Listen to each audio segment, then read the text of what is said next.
Welcome to new TV Telugu. ఇప్పుడు AP top 10 చూద్దాం.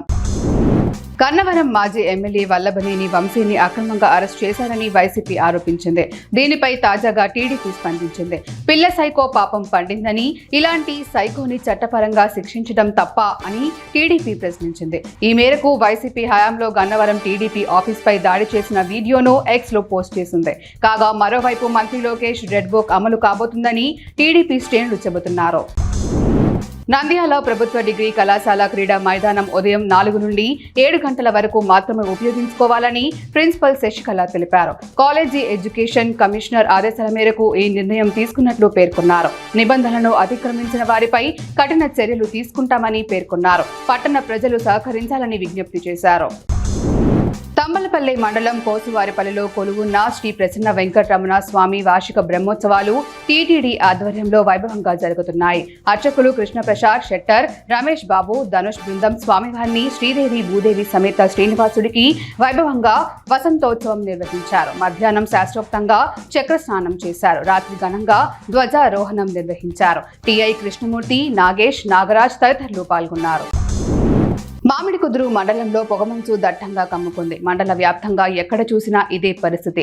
నగరం నుండి పాసలపూడి వరకు 216వ నెంబర్ జాతీయ రహదారిపై మంచు విపరీతంగా కురుస్తోంది. దీంతో వాహనదారులు ఇబ్బందులు పడుతున్నారు. మామిడి పూతలు దెబ్బతినే అవకాశం ఉందని రైతులు ఆందోళన చెందుతున్నారు. దిగుబడి తగ్గి నష్టాలు చవిచూసే అవకాశం ఉందని కలవరపడుతున్నారు. నర్సీపట్నం ఎస్బీఐ ఏటీఎంలో కార్డును మార్చి 30,000 రూపాయలు కాజేసిన ఘటనపై కేసు నమోదు చేసి దర్యాప్తు చేస్తున్నామని టౌన్ ఎస్ఐ రమేష్ తెలిపారు. బాధితురాలు వరుసగా 10,000 రూపాయలు 3 సార్లు తీసిన క్రమంలో వెనకనే ఉన్న నిందితుడు బాధితురాలు ఏటీఎం కార్డు పిన్ నెంబర్ గుర్తు పెట్టుకున్నాడన్నాడు. బాధితురాలు డబ్బులు తీసుకుంటున్న నేపథ్యంలో నిందితుడు ఏటీఎం కార్డు చాకచక్యంగా మార్చివేశాడని పేర్కొన్నారు. వాహనదారులు నిబంధనలు పాటించాలని నాతవరం ఎస్ఐ సిహెచ్ భీమరాజు అన్నారు. నాతవరంలో వాహన తనిఖీ నిర్వహించారు. నిబంధనలు పాటించకుండా వాహనాలు నడపడం వలన ప్రమాదాలు జరిగితే కుటుంబ సభ్యులు ఇబ్బందుల్లో పడతారని వారికి కౌన్సిలింగ్ ఇచ్చారు. వాహన చోదకులు వాహన పత్రాలు తమ వెంట ఉంచుకోవాలని వారికి తెలియజేశారు. ద్విచక్ర వాహనదారు తప్పనిసరిగా హెల్మెట్ ధరించాలని చెప్పారు. నిబంధనలు అతిక్రమిస్తే చర్యలు తప్పవన్నారు.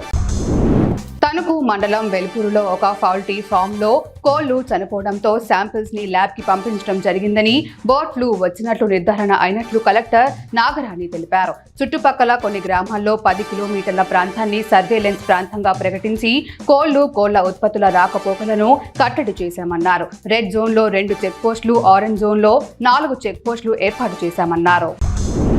దెందులూరు టీడీపీ ఎమ్మెల్యే చింతమనేని ప్రభాకర్ మాజీ MLA Abbayya Chowdary car driver పై బూతు పురాణం అందుకున్నాడు. దీనిపై వైసీపీ తీవ్ర అభ్యంతరం వ్యక్తం చేస్తూ పెళ్లి వేడుకల్లో కారు అడ్డుగా ఉందని అతడిపై చింతమనేని అనుచిత వ్యాఖ్యలు చేశారు. చింతమనేని నువ్వు మారవా, ఇంకెప్పుడు సంస్కారం నేర్చుకుంటావు అని వైసీపీ మండిపడింది.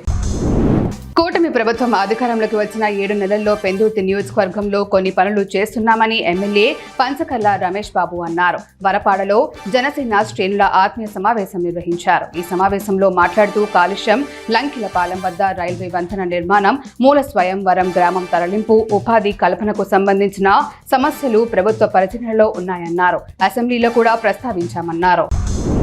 కోటవరట్ల మండలంతో పాటు చుట్టుపక్కల గ్రామాల్లో ఈ ఏడాది మామిడి తోటలు వెరబూశాయి. మండలంలోని నీలిగుంట, పండూరు, కొట్టివాడ, కొడవటిపూడి, చిన్న బొడ్డేపల్లి తదితర ప్రాంతాల్లో 980 హెక్టార్లలో మామిడి తోటలు విస్తరించి ఉన్నాయి.